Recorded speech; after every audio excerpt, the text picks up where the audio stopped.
Hello बच्चों, आज हम सवाल नंबर 6 पढ़ेंगे। क्या पढ़ेंगे? त्रिकोणमिति की सवाल नंबर 6। तो यदि आपने सवाल नंबर 5 तक नहीं देखा है तो पहले उस वीडियो को देख लीजिए। तो अगर हम बात करें सवाल नंबर 6 की, किसकी बात करें? सवाल नंबर 6 की। तो यहाँ ध्यान देना, सवाल नंबर 6 क्या बोल रहा है। सवाल नंबर 6 बोल रहा है कि कोण ए बराबर कोण बी। क्या बोल रहा है? कोण ए बराबर कोण बी न्यून कोण है। क्या है? न्यून कोण। तो न्यून कोण का मतलब होता है वे कोण जो 90 अंश से छोटे हों। मतलब 90 अंश से जो छोटा होगा वो न्यून कोण कहलाएगा। तो 90 अंश से क्या होगा? छोटा होगा। अब यहाँ ध्यान देना, फिर तुमको दिया है जहाँ cos A बराबर cos B, cos A बराबर cos B। तो तुमको निकालना क्या है? तो दिखाइए कि मतलब सिद्ध करना है कि कोण A बराबर कोण B। तो तुमको दिखाना क्या है? तो दिखाइए कि कोण A बराबर कोण B। अब बताओ यहाँ से, अब यहाँ ध्यान देना, जब हमको दिया है कि कोण ए बराबर कोण बी, तो सबसे पहले हम इसको क्या बनाएंगे? एक चित्र बनाएंगे। तो यहाँ ध्यान देना, सबसे पहले एक समकोण त्रिभुज बनाए। तो समकोण त्रिभुज बना लिए। अब यहाँ ध्यान देना, जब हम समकोण त्रिभुज बनाएं तो ये कोण कितने का? 90 अंश का। तो अब ये तो फिक्स है कि कोण ए और बी अगर न्यून कोण हैं तो ये कोण सी होगा। क्या होगा? कोण सी।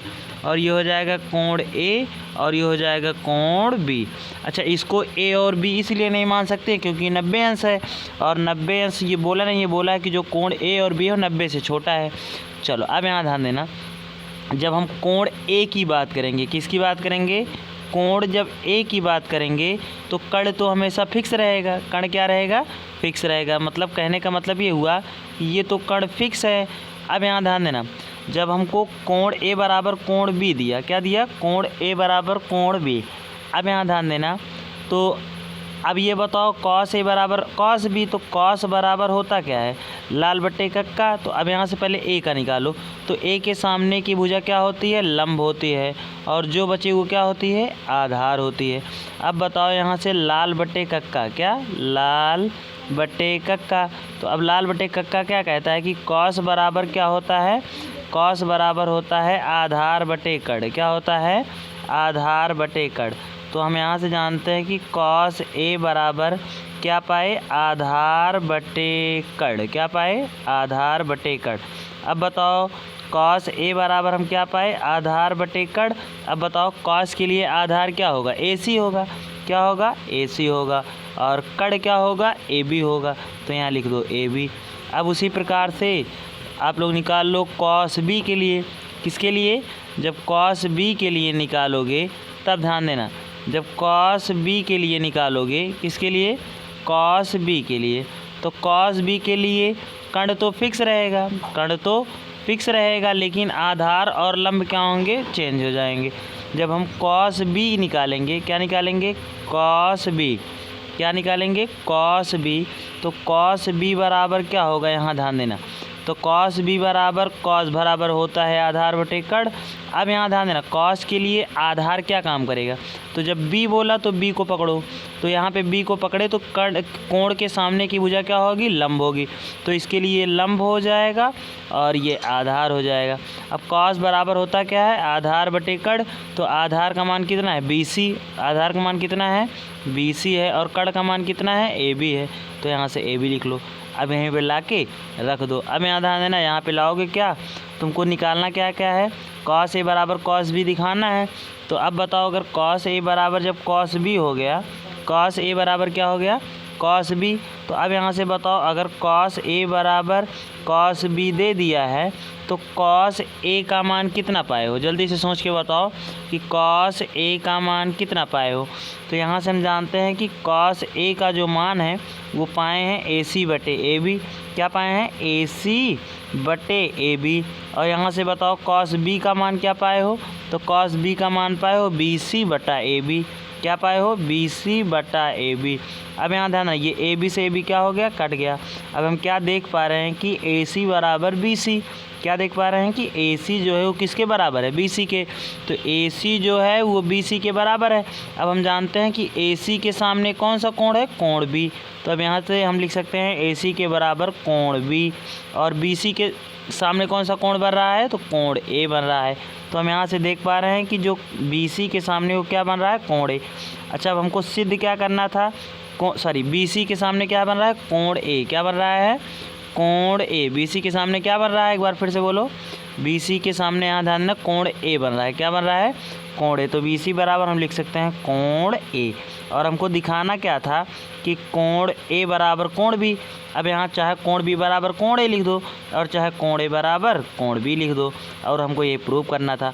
यहाँ से हम लिखेंगे कि बराबर भुजाओं के सम्मुख कोण बराबर होते हैं। क्या लिखेंगे, बराबर भुजाओं के सम्मुख कोण बराबर होते हैं। क्या लिखेंगे, बराबर भुजाओं के सम्मुख कोण बराबर होते हैं। तो बराबर भुजाओं के सम्मुख कोण बराबर होते हैं, बराबर होते हैं। अब यहाँ से हम देख पा रहे हैं कि AC के सामने कोण B है और BC के सामने कोण A है। तो यहाँ से हम लिख दिए। ये थी हमारी सवाल नंबर 6 थी। क्या थी, सवाल नंबर 6। अगर हम बात करें सवाल नंबर 7 की, किसकी बात करें, सवाल नंबर 7 की, तो सवाल नंबर 7 क्या बोल रहा है, ध्यान से देखना। तो सवाल नंबर 7 बोल रहा है कि सवाल नंबर 7 कि कॉट थीटा का मान दिया 7/8। कॉट थीटा का मान कितना दे दिया, 7/8। तो यहाँ से लिख दो कॉट थीटा बराबर 7/8। क्या लिखोगे, कॉट थीटा बराबर 7/8। अब यहाँ से तुमको निकालना क्या क्या है, पहला 1 plus sine theta, 1 minus sine theta. क्या क्या निकालना है, 1 plus sine theta, 1 plus sine theta, फिर उसके बाद 1 minus sine theta, 1 minus sine theta, और बटे में तुमको क्या निकालना है, 1 plus cos theta, 1 plus cos theta और 1 माइनस कॉस थीटा। अब यहाँ से हम क्या देख पाते हैं, ध्यान से देखना। तो यानी ये कॉट थीटा का मान दे दिया है, तो अगर हम साइन थीटा और कॉस थीटा का मान निकाल दें और ला के यहीं पर रख दें, ठीक। तो यहाँ ध्यान देना, अगर कॉट थीटा का मान दिया 7/8। क्या दिया बबुआ, 7/8। अब बताओ कॉट थीटा का मान दिया 7/8, तो हम क्या जानते हैं, लाल बटे कक्का। क्या जानते हैं, लाल बटे कक्का। तो यहाँ से बताओ, अगर कॉट थीटा का मान दे दिया 7/8, तो कॉट किसका उल्टा होता है, टैन का। तो अगर टैन थीटा बराबर लंब बटे आधार हुआ, टैन थीटा बराबर क्या हुआ, लंब बटे आधार, तो बताओ कॉट थीटा का क्या हो जाएगा, आधार बटे लंब। तो यहाँ से लिख लो कॉट थीटा बराबर आधार बटे लंब। अब बताओ, जब तुमको आधार का मान पता हो 7, आधार का मान कितना पता है 7, और यहाँ से लंब का मान कितना पता है 8, यानी आधार का मान पता है 7, आधार का मान पता है 7, लंब का मान पता है 8 और कर्ण का मान निकालना है। तो हम पाइथागोरस प्रमेय से जानते हैं, किससे, पाइथागोरस प्रमेय। तो पाइथागोरस प्रमेय क्या कहती है, पाइथागोरस प्रमेय कहती है कि कर्ण स्क्वायर बराबर आधार स्क्वायर प्लस लंब स्क्वायर। क्या कहती है, कर्ण स्क्वायर बराबर आधार स्क्वायर प्लस लंब स्क्वायर। अब यहाँ से बताओ कर्ण का मान क्या करना है, निकालना है। तो यहाँ से लिख लो कर्ण स्क्वायर। आधार का मान कितना दिया है 7, तो यहाँ लिख लो 7 का स्क्वायर, और लंब का मान कितना दिया है 8, तो यहाँ लिख लो 8 का स्क्वायर। तो कर्ण का स्क्वायर बराबर 7 7 49 हो गया और 8 8 64 हो गया। जब यहाँ से इसको जोड़ोगे तो के स्क्वायर बराबर 9 4 13 की 3 हासिल 1 6 4 10 1 11। तो यहाँ से हम देख पा रहे हैं कि के का मान यहाँ से स्क्वायर हटेगा, यहाँ पे लग जाएगा अंडर रूट। तो यानी के का मान जो पाए हम अंडर रूट 113 पा गए। तो यहाँ से के का मान लिख लेंगे अंडर रूट 113। अब तुमको निकालना क्या क्या है, साइन थीटा और कास थीटा। क्या क्या निकालना है, साइन थीटा और कास थीटा। तो हम यहाँ से पहले साइन थीटा का मान निकाल ले रहे हैं और फिर कॉस थीटा का मान निकाल ले रहे हैं। चलो, अब यहाँ से साइन थीटा बराबर क्या जानते हो, लंब बटे कर्ण, और कास थीटा बराबर आधार बटे कर्ण। तो यहाँ ध्यान दें, साइन थीटा बराबर होगा लंब बटे कर्ण और कास थीटा बराबर होगा आधार बटे कर्ण। अब बताओ लंब का मान कितना पाए हो, 7 पाए, सॉरी लंब का मान कितना पाए हो 8, कितना पाए हो 8, और कर्ण का मान कितना अंडर रूट में 113, अंडर रूट में 113। उसी प्रकार बताओ आधार का मान कितना पाए हो 7, कितना पाए हो 7 बटे कर्ण का मान कितना पाए हो अंडर रूट 113। अब यही मान ले जाके यहाँ पे रख लो। अब बताओ यहाँ से जब ये मान हम रखेंगे 1 हो गया, प्लस में साइन थीटा का मान कितना पाए हो, जल्दी से सोच के बताओ। साइन थीटा का मान पाए हो 8 बटे अंडर रूट 113, कितना पाए हो 8/√113 लिख लो इसको। फिर इसको एक डिब्बे में लिख लो। फिर यहाँ ध्यान देना 1 हो गया माइनस साइन थीटा का मान कितना पाए हो 8/√113, तो 8/√113 हो गया।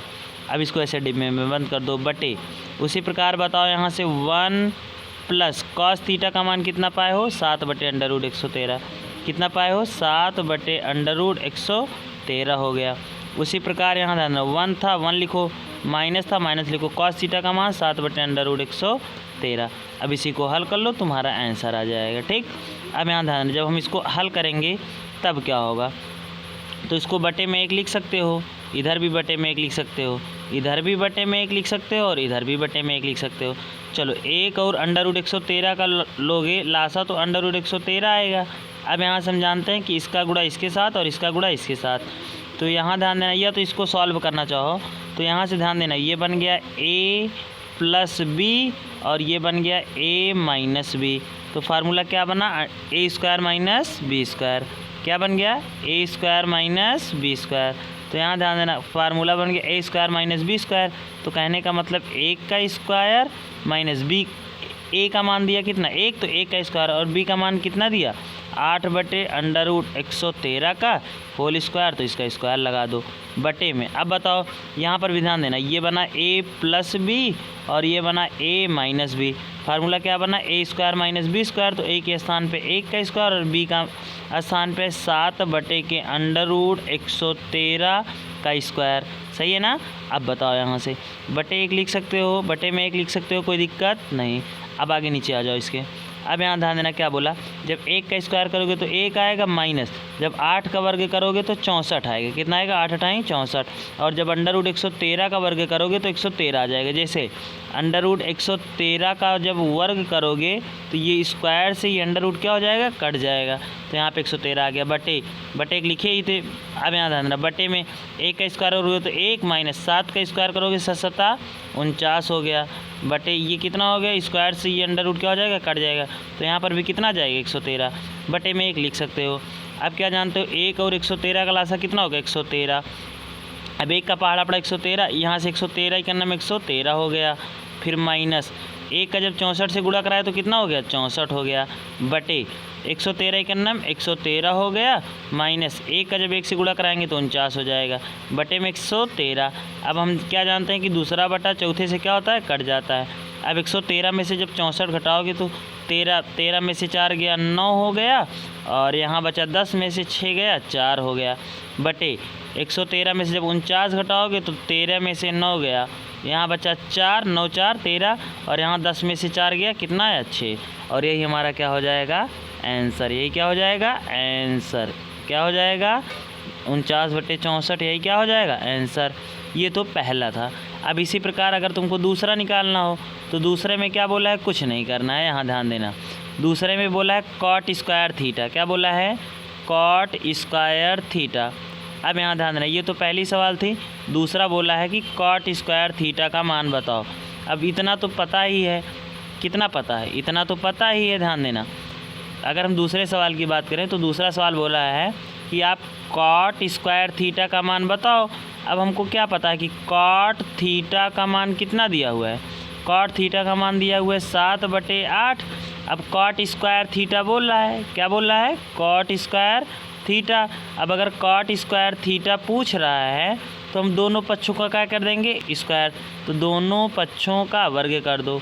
तो दोनों पक्षों का वर्ग करने पर, अब जब दोनों पक्षों का वर्ग कर दोगे तो यहाँ से क्या देख रहे हो कि ये cot थीटा था, इसका स्क्वायर कर दो, और ये 7/8 था, इसका भी स्क्वायर कर दो। तो ये बन जाएगा cot² थीटा, और जब 7 का वर्ग किए तो 7 × 7 = 49, और 8 का वर्ग कर दिए तो 8 × 8 = 64। तो हमारा जो दूसरा आंसर आया वो 49/64 आया। ठीक, तो ये थी सवाल नंबर 7। अगर अब हम बात करें सवाल नंबर 8 की, किसकी बात करें, सवाल नंबर 8 की। सवाल नंबर 8 क्या बोल रहा है, ध्यान से देखना। तो सवाल नंबर 8 बोल रहा है कि 3 cot A = 4, क्या दिया। सवाल नंबर 8 बोल रहा है कि 3 cot A = 4 दिया है। तो आपको दिखाना क्या है, तो आपको दिखाना है कि 1 minus tan square A 1 minus tan square A upon 1 plus tan square A is equals to cos square A minus sine square A. कहने का मतलब ये है कि आपको सबसे पहले tan ए बराबर क्या होता है इसको निकालना है, फिर उसके बाद कॉस ए क्या होता है उसको निकालना है, और फिर उसके बाद साइन ए क्या होता है उसको निकालना है। कुछ समझ में आ रहा है ना? बताओ। अब यहाँ ध्यान देना, सबसे पहले अब दिया क्या है, दिया है 3 cot ए बराबर 4। क्या दिया है? 3 cot ए बराबर 4। तो अब यहाँ से बताओ क्या तुम cot ए बराबर, ये 3 ऊपर है, 3 कहाँ आएगा? नीचे। तो cot ए बराबर क्या लिख सकते हो? 4/3। अब यहाँ से सीधे चले जाओ लाल बटे कक्का पे। कहाँ चले जाओगे? लाल बटे कक्का पे। तो लाल बटे कक्का क्या कहता है कि लाल बटे कक्का कहता है कि tan ए का जो मान होता है वो होता है लंब बटे आधार, मतलब साइन का लंब बटे कड़, कॉस का आधार बटे कड़, tan का लंब बटे आधार। तो अब बताओ cot किसका उल्टा होता है? tan का। तो tan का अगर लंब बटे आधार तो इसका क्या हो जाएगा? आधार बटे लंब। क्या हो जाएगा? आधार बटे लंब। यानी आधार का लंब, आधार का मान 4 पता है और लंब का मान 3 पता है। तो यानी आधार का मान हमको कितना पता है? 4, और लंब का मान कितना पता है? 3, और कड़ का मान क्या करना है? निकालना है। तो फिर वही अपने पुराने फार्मूले पे चले आओ, पाइथागोरस प्रमेय पे।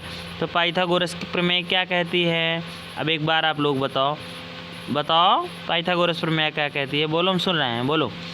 कड़ स्क्वायर बराबर आधार स्क्वायर प्लस लंब स्क्वायर। बोलो, कड़ स्क्वायर बराबर आधार स्क्वायर प्लस लंब स्क्वायर। फिर से एक बार बोलो, कड़ स्क्वायर बराबर आधार स्क्वायर प्लस लंब स्क्वायर। चलो आ जाओ। कड़ का मान पूछ रहा है, कड़ स्क्वायर का आधार का मान कितना दिया? 4, और लंब का मान दिया 3। तो यहाँ 4 लिख लो, यहाँ पे 3 लिख लो। अब हम जानते हैं कि कड़ का स्क्वायर बराबर 4 चौक 16 और 3 त्रिका 9। जब हम 16 में 9 जोड़े तो आया 25, और 25 वर्ग होता है 5 का, तो इसको लिख सकते हैं 5 का स्क्वायर। यहाँ से स्क्वायर हटा, यहाँ क्या लगा? Under root. स्क्वायर से अंडर रूट कट गया और के का मान आ गया 5। कितना आ गया बबुआ? 5। तो यहाँ से लिख लो के का मान कितना? 5। चलो आ जाओ। अब बोला क्या क्या है? tan ए निकालना है। तो tan ए बराबर क्या होता है? लंब बटे आधार। tan ए बराबर क्या होता है? लंब बटे आधार। चलो cos बराबर क्या होता है? आधार बटे कड़। क्या होता है? आधार बटे कड़। और sin बराबर क्या होता है? लंब बटे कड़। तो यहाँ से लिख लो लंब बटे कड़। चलो आ जाओ, मान रखो लंब बटे आधार। लंब का मान कितना? 3, और आधार का मान 4। तो tan ए का जो मान आएगा वो 3/4 हो जाएगा। चलो cos बराबर आधार बटे कड़। तो आधार का मान दिया 4 और कड़ का मान दिया 5, तो ये हो गया 4/5। चलो साइन ए बराबर होता है लंब बटे कड़, और लंब का मान पाए हो 3, कड़ का मान पाए हो 5, तो ये हो जाएगा 3/5। अब यही मान ला के यहाँ पे रखो। चलो आ जाओ, यहाँ ध्यान देना। सबसे पहले हम लेफ़्ट हैंड साइड ले लेंगे। क्या ले लेंगे? Left hand side. अब यहाँ ध्यान देना, सबसे पहले हम लेफ़्ट हैंड साइड ले रहे हैं। क्या ले रहे हैं? Left hand side. अब यहाँ ध्यान देना, जब हम लेफ़्ट हैंड साइड लेंगे यानी LHS, तो जब हम LHS लिए तो ये हमारा LHS होगा, और आगे वाला जो होगा वो RHS होगा। तो सबसे पहले अगर हमको LHS लिए, ध्यान देना, तो हमको लेना क्या क्या है? 1 माइनस tan स्क्वायर ए अपान में 1 प्लस tan स्क्वायर ए। चलो आ जाओ। अब यहाँ ध्यान देना, बराबर 1 माइनस tan ए का मान कितना पाए हो? एक बार बताओ देख के। tan ए का मान कितना पाए हो? 3/4। कितना पाए हो? 3/4। तो tan ए का मान लिख लो 3/4। स्क्वायर था तो क्या लगा लो? स्क्वायर बटे 1 प्लस tan ए का मान कितना पाए हो? 3/4। तो 3/4। हाँ देखो क्या पाए हो, किनारे जाओ। हाँ उधर किनारे क्या लिखा है? tan ए का मान 3/4, तो वही तो लिख रहे हैं भाई। चलो आ जाओ। जब हम 1 का स्क्वायर करेंगे तो कितना आएगा? 1 आएगा। माइनस जब 3 का स्क्वायर करेंगे तो 9 आएगा। इधर 3 का स्क्वायर 9 और 4 का स्क्वायर 16, तो 4 चौक 16 हो गया बटे, इसको 1 लिख सकते हो। फिर यहाँ ध्यान रखो 1 लिख लो, प्लस जब 3 का स्क्वायर करें तो 9 आया, और जब 4 का स्क्वायर की तो कितना आया? 16 आया। तो 4 चौक 16। जब इसको हल करोगे तो 16 का गुणा किससे होगा? 1 से होगा। 16 का गुणा किससे होगा? 16 का गुणा 1 से, तो 16 का नाम 16 हो गया। फिर माइनस 1 का गुणा 9 में हुआ तो 9 हो गया, और बटे 16 एकन्नम 16। हाँ, ये तभी अपनाओगे जब यहाँ पे नीचे 1 रहे, तो 16 एकन्नम 16 हो गया, प्लस बटे में 1 लिख सकते हो, तो 1 का गुणा 9 में कराओ तो 9 हो गया, बटे क्या होगा 16। अब दूसरा बस से चौथा क्या हो जाएगा, कट जाएगा, तो 16 में से 9 गया कितना आएगा 7, और 16 में 9 जोड़े तो कितना आएगा 25। तो जब हम इतना सॉल्व किए तो LHS कितना आया हमारा, LHS आ गया हमारा 7/125, सॉरी 7/25 आया, कितना आया 7/25। चलो अब यहाँ ध्यान देना, हमको आगे करने के लिए इसको मिटाना पड़ेगा, तो यहाँ ध्यान देना, हम यहाँ से हम लिखेंगे क्या, इतना मिटा रहे हैं इतना तो लिख लियो ना कॉपी में, नोट करते चलना हमारे साथ। चलो आ जाओ, जब हम इसको RHS लेंगे, क्या लेंगे RHS, तो ये RHS हुआ हमारा, ये तो लेफ्ट हैंड साइड था। अब यहाँ ध्यान देना, ये हम जब लेके चलेंगे तो ये राइट हैंड साइड होगा, क्या होगा राइट हैंड साइड। चलो जब हम RHS लेंगे, क्या लेंगे RHS, तो RHS लेने के लिए यहाँ ध्यान देना, जब RHS लेंगे तो होगा cos square A minus sine square A। अब बताओ यहाँ से cos A का मान कितना पाए हो 4/5, तो लिख लो 4/5 का अगर स्क्वायर था तो यहाँ पे स्क्वायर लगा लो, माइनस साइन A का मान कितना पाए हो 3/5, तो यहाँ लिख लो 3/5, इसका स्क्वायर था स्क्वायर लगा दो। यहाँ ध्यान देना, जब हम 4 का स्क्वायर करेंगे तो आएगा 16, 5 का स्क्वायर करेंगे तो 25 हो जाएगा, 3 का स्क्वायर करेंगे तो 9, 5 का स्क्वायर करेंगे तो 25, और 25 का लासा लिए तो 25 आया, 25 एकन्नम 25, 1 से 16 में गुणा कराया तो 16, 25 एकन्नम 25, 1 का गुणा 9 में कराया तो 9 आया, 16 में से 9 घटा दो कितना आएगा बबुआ 7, और नीचे कितना बचा 25। अब यहाँ से हम क्या देख पा रहे हैं कि जो RHS है यानी राइट हैंड साइड, ये भी कितना आ गया 7/25, और लेफ्ट हैंड साइड भी कितना आया 7/25। तो यहाँ से हम इसको समीकरण 1 मान लो और इसको समीकरण 2, तो लिख देना कि 1 और 2 से, किससे लिखोगे समीकरण 1 और 2 से, समीकरण 1 और 2 से लिख के लिख देना LHS बराबर RHS, LHS बराबर RHS, और तुमको यही प्रूव भी करना था। ठीक, चलो आ जाओ, सवाल नंबर ये 8 थी, कितनी थी 8, तो पहले सवाल नंबर 8 तक देखना, जो ना समझ में आया हो, एक बार ना समझ में आए तो दूसरी बार देखना, और दूसरी बार भी ना समझ में आए तो एक बार कमेंट बॉक्स में कमेंट कर देना, हाँ, और अपना नाम एक बार कमेंट में ज़रूर लिखना। थैंक यू, और कॉपी में नोट्स करते